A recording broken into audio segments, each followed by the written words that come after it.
자, 2019년의 마지막 밤이기 때문에 제가 또 여러분들께 또 다른 이야기를 들려드리고자 합니다.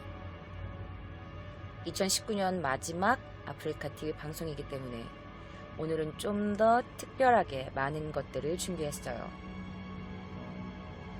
자, 어느 인터넷 사이트에서 어떤 사람이 이런 질문을 올립니다. 과연 어떤 질문일까요?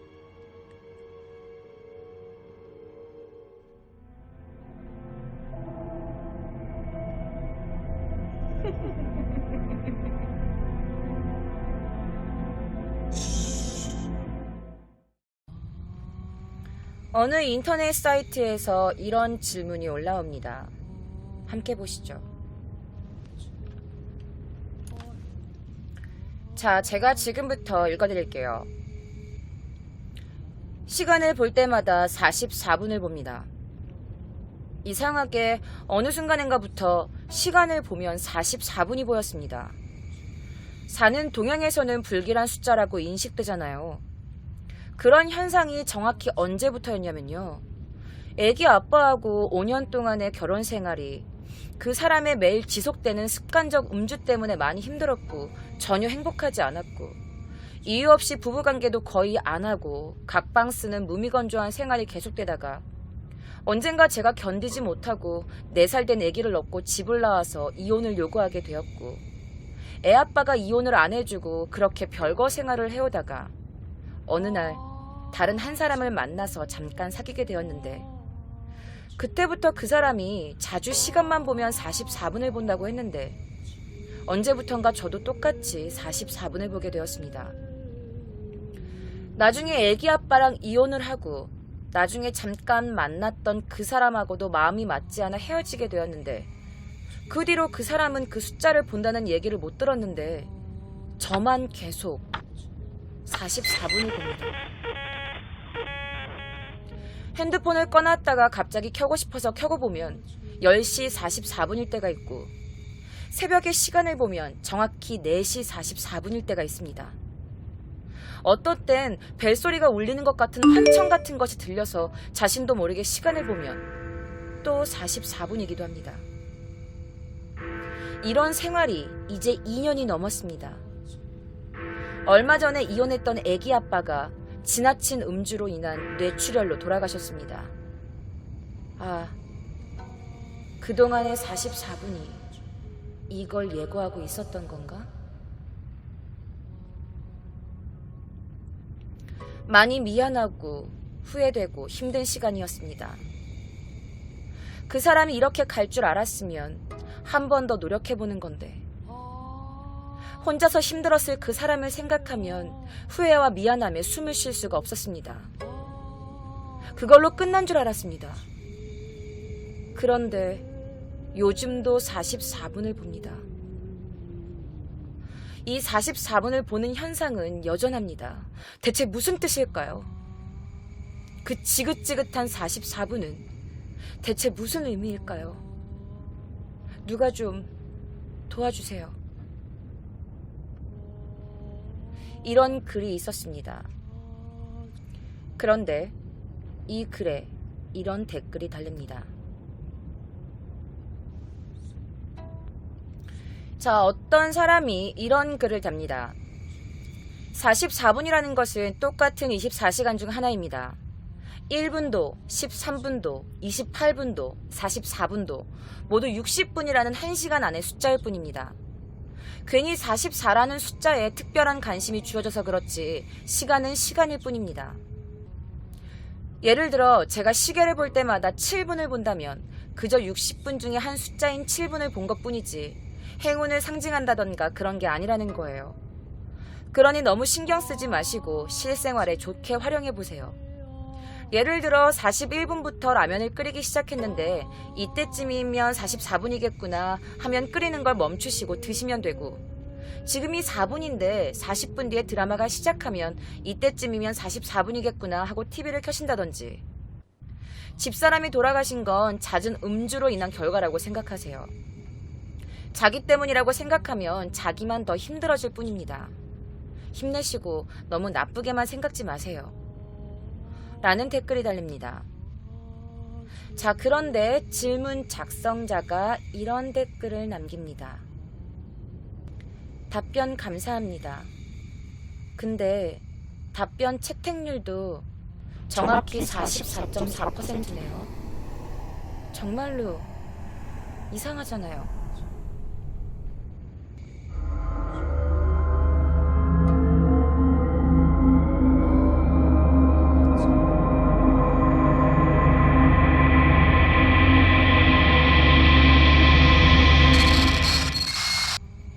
그녀가 보는 44분이라는 숫자, 어떤 걸 의미할까요?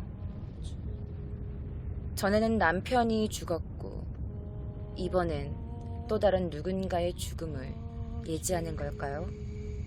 정말 단지 시간일 뿐일까요? 아니면 정말 저주의 44라는 숫자일까요?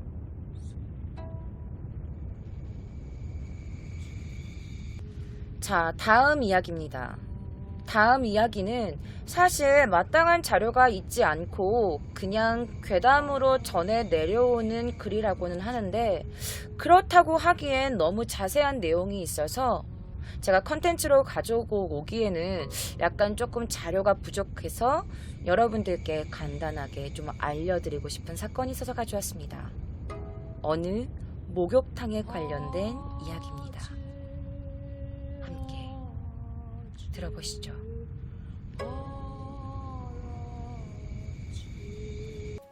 어떤 목욕탕에서 생긴 일이라고 돌아다니고 있는 글을 제가 한번 가지고 와봤습니다. 이 목욕탕에서는 어떤 일이 일어났을까요? 1985년도에는 대중 목욕탕이 굉장히 많았습니다. 집에 샤워 시설이 많이 없었던 터라 이 시기의 대중 목욕탕은 아주 좋은 사업거리였습니다. 자, 그래서 주말이 되면 가족 단위의 인파들이 몰려와 목욕탕은 아주 붐볐죠. 자, 이 시기의 목욕탕은 보통 아침 6시에 문을 열어서 저녁 8시까지 영업을 했다고 합니다. 자, 금요일 저녁 7시 30분을 넘어 장충동에 위치한 대중목욕탕 사장 K씨는 손님도 다 나가고 슬슬 문을 닫을 준비를 했다고 합니다. 그때 마침 비가 억수같이 쏟아져서 손님도 별로 없었던 터라 평상시보다 일찍 문을 닫으려고 하는 순간 한 여자 손님이 터벅터벅 이 목욕탕 입구로 걸어 들어왔다고 합니다.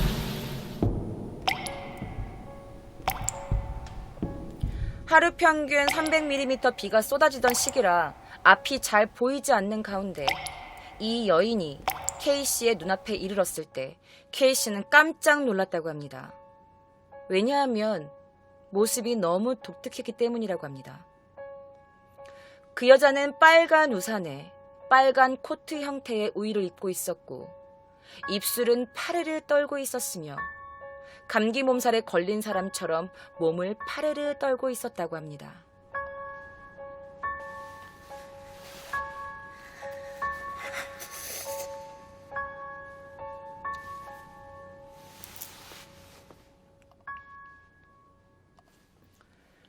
그 여자는 이렇게 말했다고 합니다. 영업 안 하세요? 아, 비도 많이 오고 해서 이제 문을 닫으려고 하는데. 죄송한데 잠시 샤워 좀 하고 나올게요. 뜨거운 물에 잠깐만 몸을 담그고 싶어요. 제발 부탁 좀 드릴게요. 목욕탕 사장 K씨는 심하게 떨고 있는 그녀가 안쓰러워 그만 여자의 부탁을 수락했다고 합니다. 그럼 얼른 탕에 몸만 담그고 나와요. 곧 문 닫을 거니까 얼른 씻고 나오세요. 고맙습니다. 고맙다는 말을 던진 이 여자는 바로 여탕으로 들어갔고 그렇게 시간은 흘러갔다고 합니다. 8시가 넘자 사장 K씨는 약간의 조바심을 냈지만 그래도 기다리는 미덕을 가지고 문 닫을 준비를 했다고 합니다.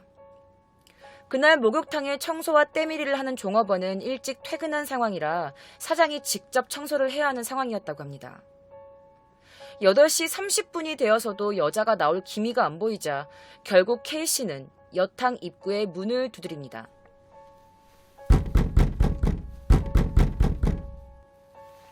손님, 1시간이 다 돼가요.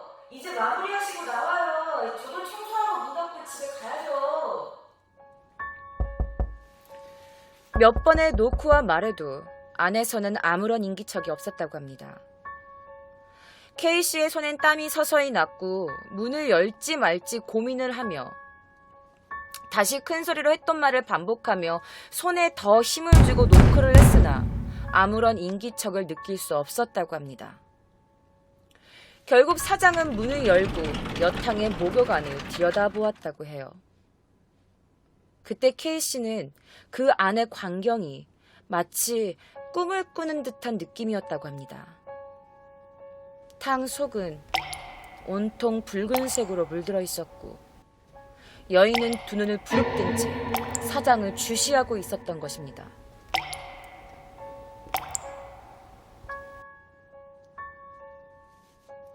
경찰 신고로 이 사건은 수사에 들어갔지만 끝내 해결되지 못했다고 합니다. 목욕탕에는 사장 K씨와 이 여자뿐이었고 여자의 사이는 날카로운 도구, 즉 회를 뜨는 칼 같은 물체로 난도질이 된 상태였다고 해요. 살해 도구는 찾지 못했고 자살인지 타살인지도 밝히지 못했다고 합니다. 가장 유력한 용의자였던 목욕탕 사장 K씨는 아무런 살해 동기가 없었으며 10년 넘게 이곳에서 목욕탕을 운영했고 가족과 단란하게 사는 지극히 평범한 인물이었다고 해요. 밀폐된 공간이기도 한 이 목욕탕 안에서 이 여자는 무참하게 죽게 된 것입니다. 결국 사장은 목욕탕을 처분하게 되었고 지방으로 이사를 간 것으로 알려졌어요. 그런데 이상한 건 1985년에 장충동에 300mm 이상 비가 온 적이 없었다는 이야기도 있고 제대로 된 관련 기사를 찾기 힘들다는 등 이 사건이 실제로 일어난 일이 맞는지에 대한 논란도 있었다고 합니다. 그렇다면 이 이야기는 누가 왜 만들었을까요? 어디서부터 시작된 이야기인 걸까요? 그리고 이 여자는 왜 빨간 우산에 빨간 옷을 입고 있었던 걸까요? 처음부터 빨간 옷이었던 걸까요?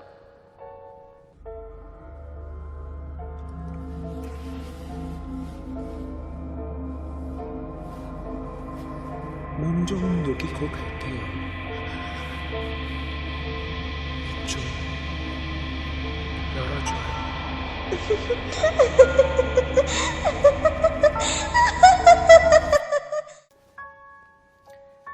자, 이제 마지막 이야기입니다.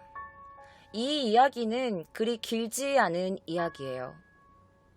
하지만 이해하고 나면 굉장히 소름 끼치는 이야기를 가지고 왔습니다.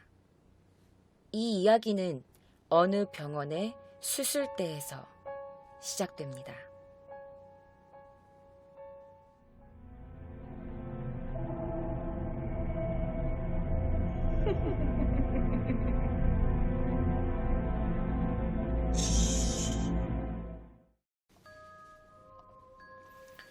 자, 어느 수술대에서 일어난 일입니다.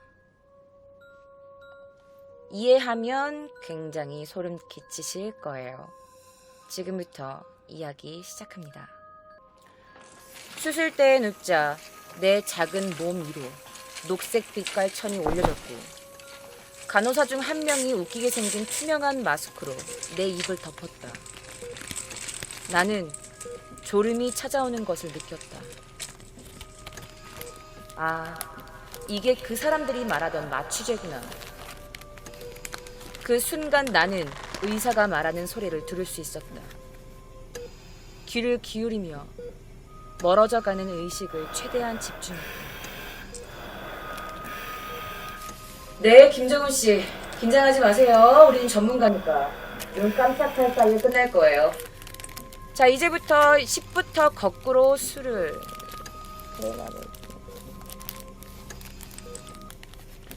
눈앞이 흐려지면서 목소리가 희미해져 갔다. 공중에 붕 뜬 듯한 기분을 느끼며 의식의 끈을 놓아갔다.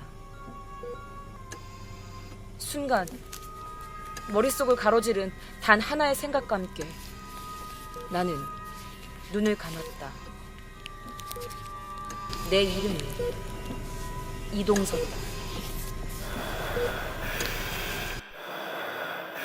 김정은 씨, 긴장하지 마세요. 우리는 전문가니까. 눈 깜짝할 사이에 끝날 거예요.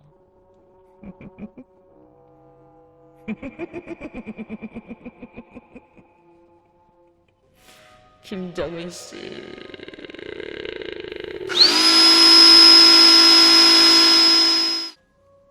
2019년도 마무리가 되었습니다. 이제 4일 뒤면 2020년이 시작되는데요.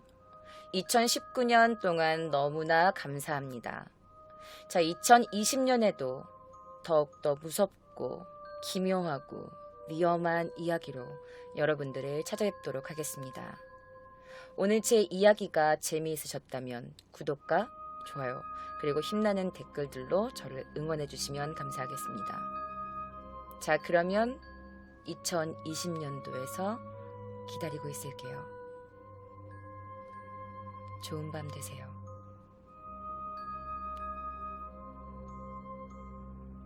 나 아까 전에 그 소름 끼친다고 했을 때 있잖아. 갑자기 눈물 날 뻔했다. 본교의 모든 교무실 잠깐만, 나 소름 너무 끼쳐. 왜 그러지? 모르겠어. 갑자기 막 눈물이 왈칵 쏟아질 것 같았어.